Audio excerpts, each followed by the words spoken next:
What's up, everybody? Welcome out in front of the Horseshoe for an off-season report presented by the fine folks at Buyers Auto, the best place to buy a new or used auto in Central Ohio. Andy Backstrom, 40-year vet Tim May. We are in person because football season's on the horizon. The weather's beautiful in Columbus, Ohio, and there's no better place to talk about safeties than the last place we saw those safeties on the field, the Horseshoe against Michigan. That was not great for these safeties. They hope to be better this upcoming year, Tim. Well, the talent is all coming back. I know they lose Ronnie Hickman, you lose Tanner McAllister, but got a lot returning. I think this room has a lot of potential. This is a big week for Lettermen Row because now we have to parse through all of that and break down the safety room for these fine folks who are watching this. Yeah, and actually the last time we saw them on the field there was for the spring game, and it was kind of hard to even parse through it then, right? I mean, yeah, that's why. You got Josh Proctor back, who I think surprised some folks when he decided to make that call and return. But what does he have to lose, so to speak? Because he, had sort of a almost forgettable 2022 season. You got Jihad Carter, which people didn't get to see in the spring game because of an injury. The transfer from Syracuse, the latter-day Tanner McAllister, for want of another way of describing him. What he will bring, to the program remains to be seen. Obviously, Jim Knowles, the defensive coordinator, as we talked to him a few weeks ago, is very high on Jihad Carter, a very coachable young man, a guy who played very well in the ACC, but we barely got to see him practice until he suffered that knee injury. So yeah, it's going to be an interesting fall when they kind of add those two guys, for example, into the mix that we're going to talk about of who we think are almost the primary guys coming back. It's interesting, Andy, because before we started rolling, in the opening credits, I guess, we were talking about whether we were going to discuss where these guys will play. But the bottom line is Ohio State is bound and determined to get the best three safeties on the field, regardless of that. So it's kind of all moot at this point, especially when we don't have training camp yet. I think the best three are going to play. Now the job for Jim Knowles, for Perry Eliano, for Tim Walton, the secondary coaches, is to figure out who those best three are. Is it Cameron Martinez? Is it Sonny Styles? Is Josh Proctor part of that? Is it Lathan Ransom? Bottom line, the best three are going to play in the secondary. Yeah, you mentioned Cam Martinez. I feel like he stuck out in spring because he was taking pretty much all the first team reps at nickel in that spot that they've kind of translated to be half corner, half safety, whereas last year Tanner McAllister was there more in that safety role.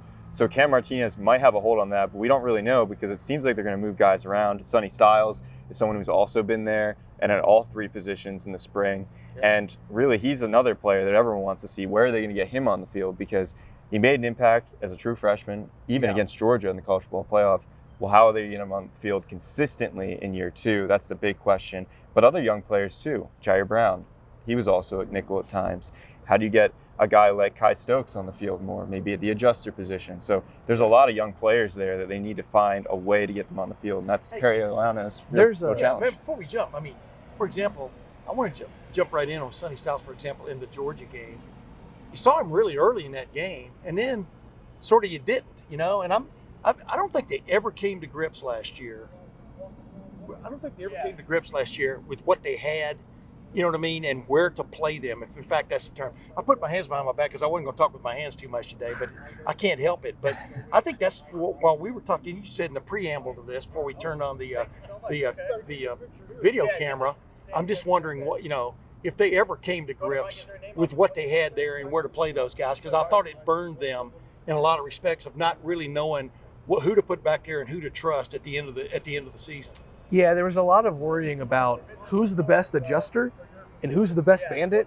And instead of doing that, maybe it would have been wise to say who's the best safety. Yeah. And Sonny Styles, obviously this year, is one of the best safeties. They've already established that. Who's one of the best safeties? Now, when you go beyond that, it's okay. You can do that a little bit. Who's the best bandit? Who's the best adjuster? Who's the best nickel? Cameron Martinez right now, I think, is the best nickel. That doesn't mean Jihad Carter or Jair Brown or another guy, maybe Ryan Turner, can't do that. Jordan Hancock, another guy, I think could probably play the nickel if you're against a pass-heavy set. But at the end of the day, this year is going to be different because they've already talked about they're going to play the best safeties, not the best adjusters and the best bandits, and throw the terminology out the window because it didn't work last year when you didn't have the best safeties when you were trying to get the best positions, I guess.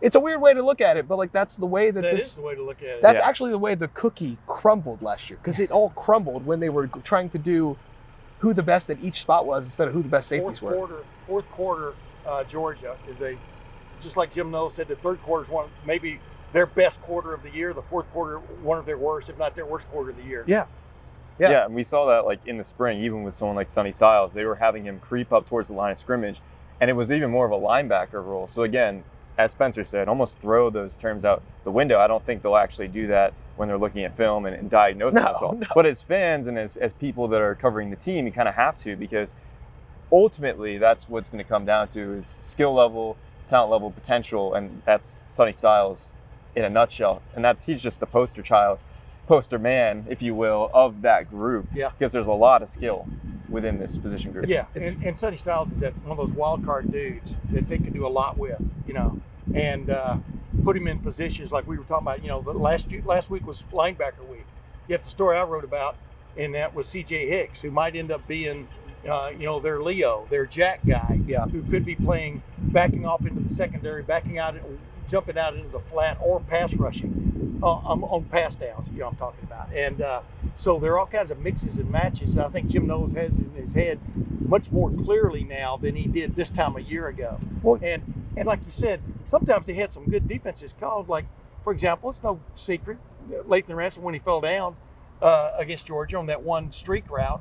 Well, what can you do about that? Might have had a great defense call there, but it didn't matter. Well, safety over the top. Yeah, probably would have worked. Well, yeah, I wrote about that. You wrote about that profusely. How can you have three safeties on the field and not have one over the top almost at all times? On the fastest player in college football. On the fastest player in college, definitely in the Southeastern Conference. I don't know. It's up for debate, I suppose. But, Ohio State definitely looks a little more comfortable in this defense, especially at the safety spot. Speaking of comfortable, Tim, I got to tell you about these Bird Dog shorts. They just make you look good. Bird Dog shorts are slim on the thigh. They make me look great when I'm out and about. They are stink-free because they have a fabric that keeps you cool and dry all day. I know I sweat a lot, probably because I've gained a little weight this summer with the honeymoon and everything we've already discussed. The Bird Dogs are the best addition to my wardrobe because of the way they make me look. Not to mention, they make me look great while I'm carrying this tumbler. I was carrying it around this morning, had ice in it. You've done cold drinks in it, Andy. It doesn't sweat, does it? Hell no. Yeah, it's not going to sweat either. You put hot drinks, cold drinks. You know a tumbler, but you don't know the Bird Dogs tumbler. That thing is great. You can get that for free when you use the code LR you're wearing these Bird Dog shorts. You order the shorts, use the code LR, birddogs.com/LR. You get that free tumbler. These Bird Dogs, they do the exact same thing as Lululemon, but they fit way better because of the fabric. They fit better than regular shorts that are made of a stiff, restrictive cotton because they stretch and they give you a way slimmer fit without having to sacrifice the movement. Look, I do everything in these shorts, Tim.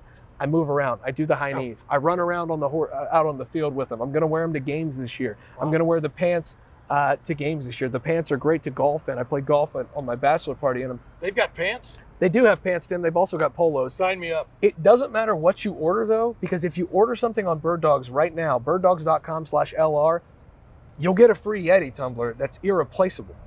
And if you just use the promo code LR when you check out, instead of going to birddogs.com/LR, you get the free tumbler. I'm telling you, the shorts, the free tumbler, Lettermen Row, what more could you ask for?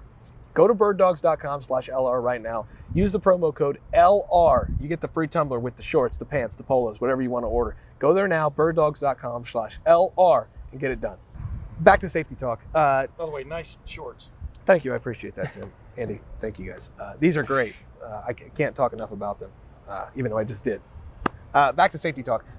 This unit, and this is why I say, throw the positions out the window when I'm watching this. I obviously want to pay attention to who's starting where, but Cameron Martinez at the nickel is not the same as Jahad Carter at the nickel. And Lathan Ransom at the adjuster is going to be different than it will look when Josh Proctor is playing the adjuster. You mix those guys up? Yeah.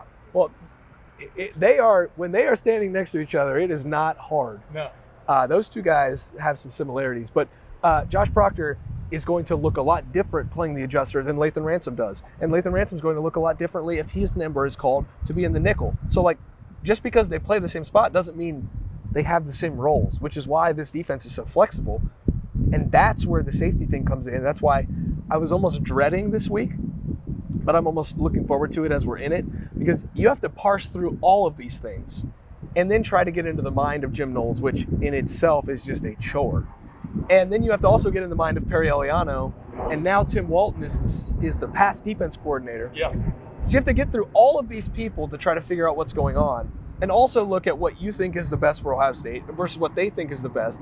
It's just it's hard to parse through, Tim, but the point that we're all getting every time we keep talking here is that the talent is there for this unit to be where it needs to be to win this team a national championship. I definitely agree with that.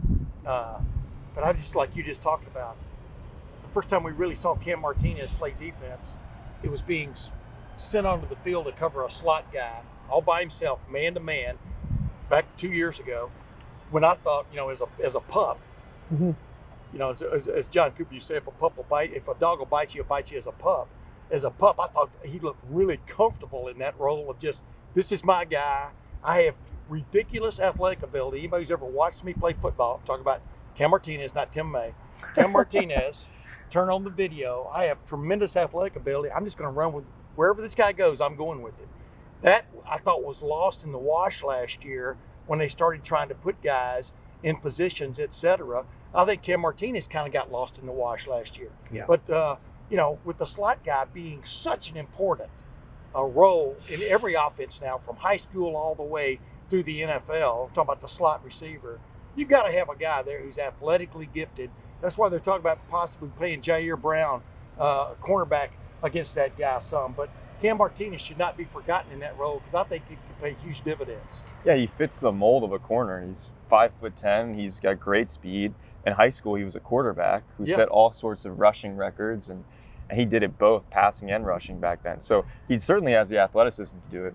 And I also want to go back to Lathan Ransom, because what a kind of up and down, mostly up year, but then down end of the year, which is tough for him because that's what people remember. But a Jim Thorpe semifinalist, someone that could potentially win that award this year, and really had a breakthrough season last year, coming off a quick recovery from a really heartbreaking injury in the Rose Bowl. Yeah. Missed whole spring and then came back and basically seized that starting role in that first game against Notre Dame that shoved Josh Proctor out. Now they could be playing alongside each other here, but he's someone that could really be the leader of this group. And now that Ronnie Hickman and Tanner McAllister are gone, and potentially could win that award, the Jim Thorpe Award. And I think that's going to be one of the most interesting dynamics to watch, depending on how much we get to watch of preseason camp, is what do you do with Lathan Ransom and Josh Proctor? Meaning, Josh Proctor is the senior, by every stretch, the senior member in that room. But what do you do when you've got a young guy who really shows the potential Lathan Ransom has? And what do you do with Josh Proctor, as we talked about? Wouldn't he, in many respects, from watching him play over the last many years when he wasn't injured, I think he's better off stirring the drink. Being almost a Sonny Styles kind of guy. Not calling the shots, but really just getting out there playing. Yeah, just get out there and go to the ball. I mean, that hit against the Wisconsin receiver. Quarterback, in the Big Ten championship game a couple of years ago still resonates throughout the Lucas Oil Stadium. Because I don't think Ohio State's been back since then, have they? They did in 2020. Yeah. And that's when Lathan Ransom had his hit. Yeah, exactly. That's exactly right. But the point is, he belongs on the field somewhere, but is Lathan Ransom maybe more that guy you're looking for to play that adjuster role? And it all depends on where they go, which is back to our original point. I think that this conversation has to consist of all of those veterans, but also there's just I was looking at the roster today, there's just a divide in this roster at safety, because the 2021 class split this safety room almost in two. You've got the veterans, the fourth-year guys with even Court Williams, Cam Martinez, Lathan Ransom, Jahad Carter, and Josh Proctor is a sixth-year guy. Then you've got that 2021 class, all three safeties now transferred out. Andre Turrentine, Jalen Johnson. I'm missing one, but that's okay because they're not Dunn. Jansen Dunn, who's not. There's all three not on the roster anymore. Yeah. So you've got no safeties from that 2021 class, and then you've got a pair of second-year guys who didn't get on the field last year, and then three first-year guys, and it's just such a clear divide in that room.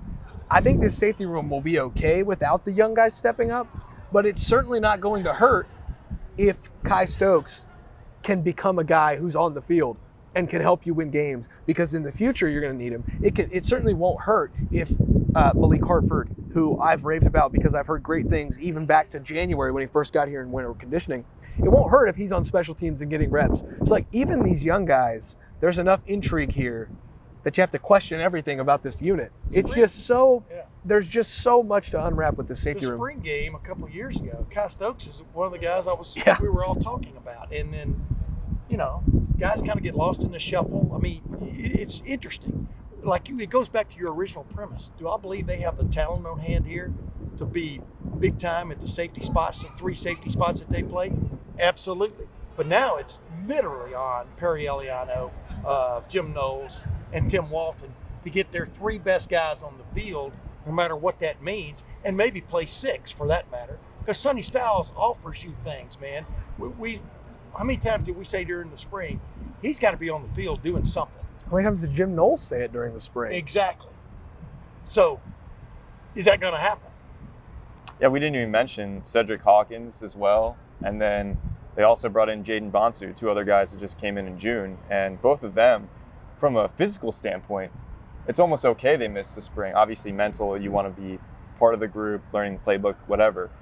But those guys look like they could be college sophomores, juniors. Yeah. They're big bodies. So this is a deep position group. And yeah, we're spending most of the time talking about the older players because that's probably who's going to get the chunk of the time. I mean, we just think about Sonny Styles. He's ultra talented and only got so many snaps last year. So you have to be considerate of that. But the depth really runs super deep. Yeah, and it does appear there's the precedent set is they would prefer probably the older guys to step up. I mean, to get that right, and rightly so. But it appears that they've really put the older guys in their suit, man. They're ready to stir it. I mean, see what happens now. Because here's what we're leaving out of all of this is last year was the first year of the 4-2-5 defense for Ohio State.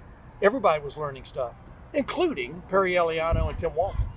Everybody was learning what this all means. You know, where's everything fit in the Jim Knowles defense? It is really remarkable if you go back and watch that Oklahoma State defense and see what the difference Tanner McAllister made. And yeah, he had a couple of bad plays last year, even against Georgia, but he was played pretty steady, pretty solid. They're looking for those kind of guys just to be doing your job, your 111th, and taking care of business. And they've got to really figure that out the first 4 weeks of preseason camp. Yeah, and you might have lost some talent with Ronnie Hickman, but I think you're replacing him with maybe arguably more talent. And, you know, that's a guy who only got to learn the system for 1 year before he moved on to the NFL. He could have come back, but he moved on to the NFL.